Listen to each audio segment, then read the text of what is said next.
Hello students, welcome to my next video. इस video ਵਿੱਚ ਅਸੀਂ ਡਿਸਕਸ ਕਰ ਰਹੇ ਹਾਂ ਵਿਲੀਅਮ ਸ਼ੇਕਸਪੀਅਰ ਦੀਆਂ ਜੋ ਸੋਨੇਟਸ ਨੇ ਐਮਏ ਇੰਗਲਿਸ਼ ਦੇ ਵਿੱਚ ਸੋਨੇਟ 18, 55, 65, 129, 130 ਉਹਨਾਂ ਦੇ ਬੇਸ ਤੇ ਜੋ ਕੁਐਸਚਨ ਬਣ ਰਹੇ ਨੇ। ਤਿੰਨ ਚਾਰ ਕੁਐਸਚਨ ਮੈਂ ਇਹਦੇ ਵਿੱਚੋਂ ਬਣਾਏ ਨੇ। ਇਹਨਾਂ ਵਿੱਚ ਅਸੀਂ ਜੋ ਪੰਜਾਂ ਛੇਆਂ ਸੋਨੇਟਸ ਦੇ ਵਿੱਚ ਇੱਕ ਸਾਂਝਾ ਜਿਹਾ ਥੀਮ ਬਣ ਰਿਹਾ कि शेक्सपीयर डिस्कस कर रहे हैं जो स्टैबिलिटी है, चेंज एंड स्टैबिलिटी का जो थीम शेक्सपीयर ने चूज़ किया है कि जो फिजिकल ब्यूटी है ये चेंजिज आ सकदियां नहीं, ये आउणियां ही ने। मनुख का जो फिजीक है बचपन तो जवान तो जवानी तो बुढ़ापे वाल जाता ही जाता, किसी का थोड़ा पहला चला जाता है, थोड़ा बाद भी चला जाता है। जिन्नियां भी दुनिया में मैटल ने, दुनिया में जो भी मैटल बनी है, जिन्नी भी मर्जी इंपॉर्टेंट है, जिन्नी मर्जी कीमती है, उन्हें भी एक दिन ख़त्म हो जाना है। पर शेक्सपीयर नाल ये चीज़ कह रहा है कि जो लव है, ट्रू लव है, वो कदे भी ख़त्म नहीं होंदा, वो स्टैबिलिटी है वो बनी रही है। शेक्सपीयर ने दोनों थीम नाल नाल अपनियां ये सोनेट्स दे विच चूज़ किए ने। और इस क्वेश्चन दे विच ये चीज़ डिस्कस करते हैं। इंपॉर्टेंट क्वेश्चन है, पेपर विच आ सकता है। Discuss the theme of change and stability in Shakespeare sonnets. Shakespeare के सोनेट्स के जो थीम बन रहा है चेंज ते स्टैबिलिटी का। In Shakespeare sonnets 18, 55, 65, 129 and 30 the themes of change and stability are central as he contemplates the effect of time, desire and love. Shakespeare अपनी जो सारिया सोनेट्स के थीम पेश कर रहे हैं चेंज ते स्टैबिलिटी का सेंट्रल थीम है, are central as he contemplates the effect of time. पर नाल शेक्सपीयर ये भी कह रहे हैं कि हर एक चीज़ के उपर, मनुख की नेचर के उपर, मनुख के रिलेशनशिप्स के उपर टाइम का, डिज़ायर का ते लव का असर जरूर पैंदा है। एक टाइम पर मनुख किसी चीज़ को कितना लव कर रहा है तो कितनी किसी चीज़ की इच्छा कर रहा है, तो नैक्सट टाइम वो किदां कर रहा होगा, इन्हां चीज़ों का सारे रिलेशन के उपर प्रभाव जरूर पैंदा है। Shakespeare explores now how change is an inevitable force. Shakespeare explore कर रहे हैं कि किमें जिहड़ी चेंज होनी है वो किमें इनएविटेबल फोर्स है, कि चेंज ने आना ही होना है। इनएविटेबल है, इनएविटेबल मीनस अटल है। Often eroding beauty, memory and happiness. तो अक्सर जिहड़ी ब्यूटी है, किसी की याद है, मैमरी है तो हैप्पीनैस है, ये एक ना एक दिन इरोड हो जानी है, ख़त्म हो सकती है। Yet he also searches for forms of stability through art and honest affection। पर फिर भी शेक्सपीयर सर्च कर रहे हैं, फाइंड कर रहे हैं स्टैबिलिटी नूं, ठहराव नूं, आर्ट राही, कला राही, जिवें वो कह रहे हैं अपनी टर्म्स दे, अपनी पोएट्री दे विच, अपनी सोनेट्स दे विच, कि जो मेरी बिलवड दी ब्यूटी है वो मेरी पोएट्री दे थ्रू जिउंदी रहेगी, भावें उहदी फिजिकल ब्यूटी खत्म हो जाए, पर उहदी ब्यूटी मेरिया वर्स के अकॉर्डिंग, मेरे वर्स के थ्रू जिउंदी रहेगी। एंड ऑनैसट अफैक्शन, तो यही कहता अपनी ऑनैसट अफैक्शन है, ट्रू लव नूं अपनी वो पेश किदां कर रहा है। इदां कहता जो असल में स्टैबिलिटी है वो बनी रहेगी, पर जो लव है, जो जो फिजिकल ब्यूटी है एक दिन खत्म होना ही होना है। दोनों चीज़ों शेक्सपीयर नाल डिस्कस कर रहे हैं, स्टैबिलिटी भी है तो जो पतन भी हो रहा किसी चीज़ का। In sonnet 18, shall I compare thee to the summer's day? The speaker reflects on how seasonal beauty fades।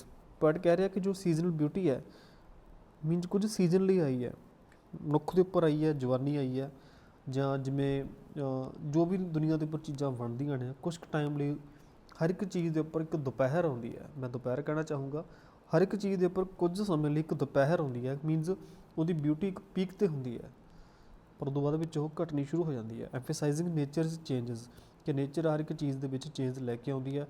होएवर he asserts that his beloved's beauty will remain eternal. पर कहना जो मेरी बिलवड की ब्यूटी है, फिजिकल ब्यूटी भावें वो खत्म हो जाए, पर इंटरनल ब्यूटी वो हमेशा बनी रहेगी, because it is preserved in poetry.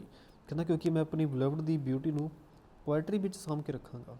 Hair Shakespeare find stability in verse, suggesting that art can capture and protect beauty from the inevitable decay brought by time। कहता भावें जो डिके है, पतन है, समय द्वारा लैके लिया जाता है, ਭਾਵੇਂ ਸਮਾਂ ਸਟੈਪ ਬਾਈ ਸਟੈਪ, 1 ਬਾਈ 1 ਕਿਸੇ ਵੀ ਚੀਜ਼ ਨੂੰ ਸਮਾਂ ਬਹੁਤ ਬਲਵਾਨ ਹੈ, ਖ਼ਤਮ ਕਰ ਦਿੰਦਾ ਹੈ। ਪਰ ਕਹਿੰਦਾ ਜੋ ਮੇਰੀ ਬਿਲਵਡ ਦੀ ਬਿਊਟੀ ਹੈ ਉਹ ਮੇਰੀ ਵਰਸ ਦੇ ਵਿੱਚ, ਮੇਰੀ ਪੋਇਟਰੀ ਵਿੱਚ ਹਮੇਸ਼ਾ ਜਿਉਂਦੀ ਜਾਗਦੀ ਰਹੇਗੀ। Sonnet 55 continues this idea poetry as lasting force. ਤਾਂ ਸੇਮ ਉਹਦਾ ਥੀਮ ਆ ਸ਼ੇਕਸਪੀਅਰ ਦਾ 55 ਸੋਨਟ ਦੇ ਵਿੱਚ ਵੀ ਰਹਿੰਦਾ ਹੈ। Comparing his verse to grand monuments. ਕਹਿੰਦਾ ਭਾਵੇਂ ਵੱਡੇ ਵੱਡੇ ਮੋਨੂਮੈਂਟਸ ਨੇ, ਵੱਡੀਆਂ ਵੱਡੀਆਂ ਬਿਲਡਿੰਗਸ ਨੇ, ਜਾਂ ਕੁਛ ਵੀ ਬਣੇ ਹੋਏ ਨੇ ਕਿਸੇ ਦੀ ਯਾਦ ਵਿੱਚ, ਕੁਛ ਵੀ ਬਣਿਆ ਕੰਕਰੀਟ ਦਾ, the speaker insist that poetry unlike stone or gold. ਕਹਿੰਦਾ ਜਿਹੜੀ ਪੋਇਟਰੀ ਹੈ ਸਟੋਨ ਅਤੇ ਗੋਲਡ ਵਾਂਗੂ ਨਹੀਂ ਹੈ, ਇਹ ਉਲਟ ਹੈ। ਜਿਵੇਂ ਸਟੋਨ ਅਤੇ ਗੋਲਡ ਨੇ ਵੀ ਕਿਸੇ ਟਾਈਮ ਖਤਮ ਹੋ ਜਾਣਾ ਹੈ, will withstand the sluttish passage of time. ਇੱਦਾਂ ਨਹੀਂ ਹੈਗਾ ਕਿ ਜਿਵੇਂ ਗੋਲਡ ਅਤੇ ਸਟੋਨ ਹੈ ਸਮੇਂ ਦੇ ਨਾਲ ਨਾਲ ਪਾਸ ਹੋ ਜਾਂਦੇ ਆ। ਸਟਲਿਸ਼ ਮੀਨਸ ਸਲਟਿਸ਼ ਪੈਸੇਜ ਆਫ ਟਾਈਮ, ਕਿ ਸਮਾਂ ਜਸਟ ਪਾਸ ਹੋ ਰਿਹਾ, ਇੱਦਾਂ ਨਹੀਂ ਹੈ। ਸਪੀਕਰ ਇਨਸਿਸਟ ਦੈਟ ਪੋਇਟਰੀ ਹੈ ਜਿਹੜੀ ਇਹ ਸਮੇਂ ਦੇ ਨਾਲ ਨਾਲ ਕਦੇ ਫੇਡ ਨਹੀਂ ਹੋਊਗੀ। This sonnet suggest that while physical forms are vulnerable to change. ਭਾਵੇਂ ਕਹਿੰਦਾ ਜੋ ਫਿਜ਼ੀਕਲ ਫਾਰਮਸ ਨੇ, ਕੋਈ ਵੀ ਚੀਜ਼ ਫਿਜ਼ੀਕਲੀ ਬਣੀ ਹੋਈ ਹੈ ਜਿੱਦਾਂ, ਉਹਨੇ ਇੱਕ ਦਿਨ ਖਤਮ ਹੋ ਜਾਣਾ। The written words can create a stable legacy for the loveds, a memory transcending destruction and oblivion। ਪਰ ਕਹਿੰਦਾ ਜੋ ਮੇਰੇ ਲਿਟਰੇਰੀ ਵਰਡਸ ਨੇ ਉਹ ਮੇਰੀ ਲਵਡ ਦੇ ਲਈ ਇੱਕ ਮੈਮਰੀ, ਇੱਕ ਯਾਦ ਬਣਾ ਕੇ ਰੱਖਣਗੇ ਜਿਹੜੀ ਕਦੇ ਵੀ ਖਤਮ ਨਹੀਂ ਹੋਏਗੀ। ਜਿੰਨਾ ਟਾਈਮ ਨਵੀਂ ਜਨਰੇਸ਼ਨ, ਨੈਕਸਟ ਜਨਰੇਸ਼ਨ ਪੋਇਟਰੀ ਪੜ੍ਹਦੀਆਂ ਰਹਿਣਗੀਆਂ ਅਤੇ ਮੇਰੀ ਲਵਡ ਦੀ ਬਿਊਟੀ ਹੈ ਉਹ ਜਿਉਂਦੀ ਜਾਗਦੀ ਰਹੇਗੀ। ਜਿੱਦਾਂ ਅਸੀਂ 55 ਸੋਨਟ ਨੂੰ 18 ਨੂੰ ਡਿਸਕਸ ਕਰਦੇ ਹਾਂ ਤਾਂ ਸਾਡੀ ਮਾਈਂਡ ਦੇ ਵਿੱਚ ਇੱਕ ਅਨਕਲੀਅਰ ਜਿਹਾ ਇੱਕ ਬਿਊਟੀਫੁਲ ਚਿਹਰਾ ਜਿਵੇਂ ਸਾਡੀ ਅੱਖਾਂ ਦੇ ਸਾਹਮਣੇ ਪੇਸ਼ ਹੁੰਦਾ ਹੈ। ਤਾਂ ਅਸੀਂ ਫੀਲ ਕਰ ਸਕਦੇ ਹਾਂ ਕਿ ਸ਼ੇਕਸਪੀਅਰ ਦੀ ਜੋ ਬਿਲਵਡ ਹੈ ਉਹ ਜਦੋਂ ਅਸੀਂ ਪੋਇਟਰੀ ਪੜ੍ਹਦੇ ਹਾਂ ਕਿ ਸਾਡੇ ਸਾਹਮਣੇ ਹੈ। Sonnet 65 deepens the theme of time's destructive power. ਜਿਵੇਂ 18 ਸੋਨਟ ਅਤੇ 55 ਸੋਨਟ ਦੇ ਵਿੱਚ ਡਿਸਕਸ ਕੀਤਾ ਪੋਇਟ ਨੇ ਕਿ ਸਮੇਂ ਦਾ ਪ੍ਰਭਾਵ ਪੈਣਾ ਹੀ ਪੈਣਾ ਫਿਜ਼ੀਕਲ ਬਿਊਟੀ ਉੱਪਰ, ਤਾਂ 65 ਸੋਨਟ ਵੀ ਇਸੇ ਥੀਮ ਨੂੰ ਹੋਰ ਡੀਪ ਕਰਦੀ ਹੈ। Destructive power presenting a bleak view of change, ਕਿ ਚੇਂਜ ਆਉਣਾ ਇਨੈਵਿਟੇਬਲ ਆ। The sonnet laments that even strong materials like brass and stone cannot resist time's battering days.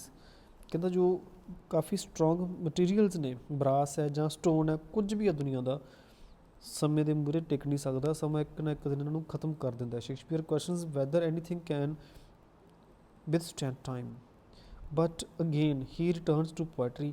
ਪਰ ਕਹਿੰਦਾ ਕੋਈ ਵੀ ਚੀਜ਼ ਚਾਹੇ ਸਮੇਂ ਦੇ ਅਕੋਰਡਿੰਗ ਕਿਵੇਂ ਵੀ ਹੋ ਸਕਦੀ ਹੈ, ਚੇਂਜ ਹੋ ਸਕਦੀ ਹੈ, ਪਰ ਪੋਇਟਰੀ ਹੈ hinting that only art might preserve beauty.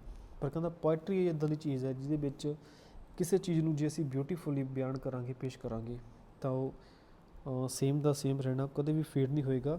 He turns to poetry hinting that only art might preserve beauty. ਕਹਿੰਦਾ ਆਰਟ ਹੀ ਇੱਦਾਂ ਦੀ ਚੀਜ਼ ਹੈ ਜਿਹੜੀ ਬਿਊਟੀ ਨੂੰ ਸਾਂਭ ਕੇ ਰੱਖ ਸਕਦੀ ਹੈ ਅਗੇਂਸਟ ਇਨੈਵਿਟੇਬਲ ਡਿਕੇ। ਭਾਵੇਂ ਬਾਕੀ ਸਾਰੀ ਚੀਜ਼ਾਂ ਦਾ ਪਤਨ ਹੋਣਾ ਲਾਜ਼ਮੀ ਹੈ। Only even if only in a fragile form, ਭਾਵੇਂ ਜਿਹੜੇ ਮਰਜ਼ੀ ਫਾਰਮ ਦੇ ਵਿੱਚ ਹੋਵੇ, ਫ੍ਰੈਗਲ ਫਾਰਮ ਦੇ ਵਿੱਚ ਹੋਵੇ, ਆਰਟ ਪੋਇਟਰੀ ਬਿਊਟੀ ਨੂੰ ਪ੍ਰੀਜ਼ਰਵ ਕਰਕੇ ਰੱਖ ਸਕਦੀ ਹੈ। ਬਾਕੀ ਸਾਰੀ ਚੀਜ਼ਾਂ ਨੇ ਖਤਮ ਹੋਣਾ ਹੀ ਹੋਣਾ। In contrast sonnet 129 examines change and instability through the lens of desire. ਹੁਣ ਇੱਥੇ ਪੋਇਟ ਨੇ 129 ਦੇ ਵਿੱਚ ਜੋ ਐਗਜ਼ਾਮਿਨ ਕੀਤਾ ਇਨਸਟੈਬਿਲਿਟੀ ਨੂੰ, ਉਹ ਲੈਂਸ ਆਫ ਡਿਜ਼ਾਇਰ ਮੀਨਸ ਕਿ ਆਦਮੀ ਨੂੰ ਕਿਸੇ ਚੀਜ਼ ਦੀ ਇੱਛਾ ਕਿੰਨੀ ਕੁ ਹੈ, ਕਿੱਦਾਂ ਦੀ ਆ, ਉਸ ਲੈਂਸ ਦੇ ਥਰੂ ਪੇਸ਼ ਕੀਤਾ, ਉਸ ਲੈਂਸ ਦੇ ਥਰੂ ਦੇਖਿਆ। Portraying lust as a force that destabilises the mind and leads to regret. Lust means ਕਿਸੇ ਚੀਜ਼ ਦੀ ਬਹੁਤ ਜ਼ਿਆਦਾ ਇੱਛਾ ਹੋ ਜਾਣੀ, whether it is lust for gold, lust for money, whether it is lust for sensual pleasure. ਕਿ poet ਕਹਿ ਰਿਹਾ ਕਿ ਜਿਵੇਂ ਮਨੁੱਖ ਕਿਸੇ ਚੀਜ਼ ਦੇ ਤਾਂ ਜ਼ਿਆਦਾ ਆਦੀ ਹੋ ਜਾਂਦਾ, ਕਿਸੇ ਚੀਜ਼ ਦੇ ਪਿੱਛੇ ਜ਼ਿਆਦਾ ਪੈ ਜਾਂਦਾ, ਤਾਂ ਫਿਰ ਜੋ ਸੈਂਸਸ ਨੇ ਉਹ ਬਿਲਕੁਲ ਬੰਦ ਹੋ ਜਾਂਦੀਆਂ ਅਤੇ ਉਸ ਚੀਜ਼ ਨੂੰ ਪ੍ਰਾਪਤ ਕਰਨ ਦੇ ਵਿੱਚ ਹੀ ਲੱਗਿਆ ਰਹਿੰਦਾ ਅਤੇ ਇੱਕ ਦਿਨ ਉਹਨੂੰ ਪਛਤਾਵੇ ਦਾ ਸਾਹਮਣਾ ਕਰਨਾ ਪੈਂਦਾ, ਬਾਅਦ ਵਿੱਚ ਪਛਤਾਉਂਦਾ। ਡਿਜ਼ਾਇਰ ਅਨਲਾਈਕ ਪੋਇਟਰੀ ਔਰ ਲਵ is transcendent and ultimately leaves people feeling dissatisfied। Poet ਕਹਿੰਦਾ ਜਿਹੜੀ ਡਿਜ਼ਾਇਰ ਹੈ ਇਹ ਪੋਇਟਰੀ ਜਾਂ ਲਵ ਦੀ ਤਰ੍ਹਾਂ ਨਹੀਂ ਹੈ। ਡਿਜ਼ਾਇਰ ਮਨੁੱਖ ਨੂੰ ਡਿਸਸੈਟਿਸਫੈਕਸ਼ਨ ਵੱਲ ਲੈ ਕੇ ਜਾਂਦੀ ਹੈ।